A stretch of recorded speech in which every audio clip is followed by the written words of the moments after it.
বাংলাদেশটাকে এভাবে রেখে আজকে সে হেলিকপ্টার দিয়ে বাংলাদেশ ত্যাগ করেছে, পালিয়ে গেছে। এটা বাংলাদেশের জন্য লজ্জা। আপনি যদি থাকতে চাইতেন, আপনি তত্ত্বাবধায়ক সরকার প্রতিষ্ঠিত করে দিয়ে আপনি পদত্যাগ করতেন, তারপরে আপনার নামে মামলা হতো এবং আপনি কারাগারে থাকতেন। আমরা বিশ্বাস করেছিলাম দেশনেত্রী বেগম খালেদা জিয়া কারাগার থেকে আসবেন, শেখ হাসিনা সেই শূন্যস্থান পূরণ করবেন, কিন্তু উনি পালিয়ে যাওয়ার কারণে সেই শূন্যস্থান পূরণ করা আপাতত যাচ্ছে না। বর্তমান অন্তর্বর্তীকালীন যে সরকার আছে, আমরা সেই সরকারের প্রতি দাবি করি, ইতিমধ্যে আপনারা দেশবাসী জেনেছেন শেখ হাসিনাকে বিশ্বের কোন দেশ তাকে আশ্রয় দিচ্ছে না। একমাত্র স্বামীর দেশ হিসাবে পরিচিত সেই ভারত সাময়িকলি তাকে সেখানে আশ্রয় দিয়েছেন। আমি এই সরকারের প্রতি অনুরোধ জানাতে চাই, এই অন্তর্বর্তীকালীন সরকারের প্রতি অনুরোধ জানাতে চাই, ইন্টারপোলের মাধ্যমে শেখ হাসিনাকে ধরে নিয়ে আসতে হবে এবং শেখ হাসিনার বিচার করতে হবে এবং শেখ হাসিনা যা অপরাধ করছে কয়েকশো বার তার ফাঁসি হওয়ার কথা রয়েছে।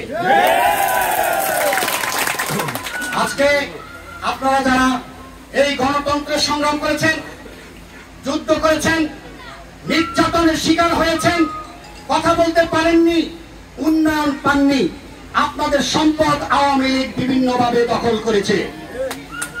আপনারা ইতিমধ্যে জানেন এই ওবায়দুল কাদের বলেছিল বাংলাদেশে যদি ক্ষমতার পরিবর্তন হয় তাহলে 5 লক্ষ লোক মারা যাবে।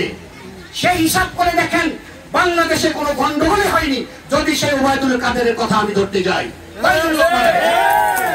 ওবায়দুল কাদের কেন এই কথা বলেছেন? অপরাধের মাত্রা এমন একটি পর্যায়ে পৌঁছে গেছে যে বাংলাদেশে আওয়ামী লীগের লক্ষ লক্ষ মানুষকে হত্যা করা হবে, আমরা এত বেশি অপরাধ করেছি, সেই অপরাধ থেকেই সেই 5 লক্ষ লোককে হত্যা করা হবে সেই কথা সে বলেছিল। আজকে আপনারা গসিটি বেগমের ইতিহাস জানেন, গঙ্গার পানিতে ডুবিয়ে তাকে হত্যা করা হয়েছিল।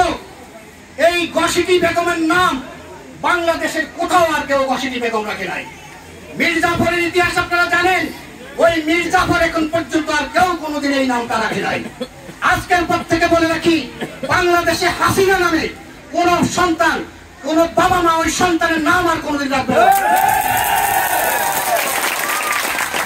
আমরা শান্তি শৃঙ্খলার লক্ষ্যে কাজ করছি। আজকে যেটা আমরা করছি, বৈষম্য বিরোধী ছাত্র আন্দোলনে যারা নিহত হয়েছেন সেই শহীদদের রুহের মাগফিরাত কামনা করছি। সেই সাথে যারা আহত হয়েছেন আমরা তাদের আশুরূপ মুক্তি কামনায় আজকে মিলাদের আয়োজন করেছি। জুম্মার নামাজ মসজিদে আমরা সেই মিলাদের আয়োজন করেছি এবং সেই দোয়ার আয়োজন করেছি। সেই সাথে এই যে মুক্তিযুদ্ধের বিজয় উল্লাস 2024 সেই ক্ষেত্রে সকলে মিলে আমরা আজকে আনন্দ ফুর্তি করছি। একটু পরে ইনশাআল্লাহ আমরা আনন্দ ফুর্তি করব। সেই সাথে এইটুকু বলতে চাই, কোনোভাবে আমাদের প্রতি যারা অত্যাচার করেছে, নির্যাতন করেছে, আমরা প্রতিশোধ পরায়ণ হব না। তাহলে আমরা ওই কুকুরের সাথে আমরা সে আচরণটা করতে যাব না। আমরা মনে করি এখানে একটি কথা না বললেই নয়। আমি জানি আপনারা কি আমার প্রতি রাগ হচ্ছেন কিনা, আমি সমালোচনা করছি কিনা।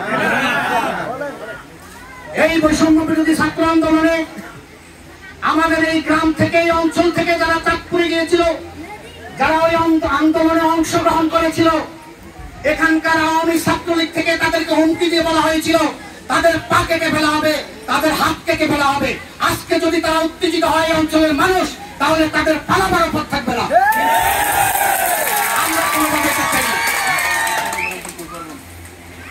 আমরা সেটা চাই না। তবে এই কথা বলে রাখি, যারা এই হুমকি দিয়েছে আপনারা তাদেরকে চিনেন এবং জানেন। আমাকে আমার অঞ্চলের মানুষ ফোন করেছিল যে পোলাপান মানাইতে পারছি না, তারা আওয়ামী লীগের কিছু কিছু অত্যাচারীকে তারা সেখানে তাদেরকে আঘাত করতে চায়।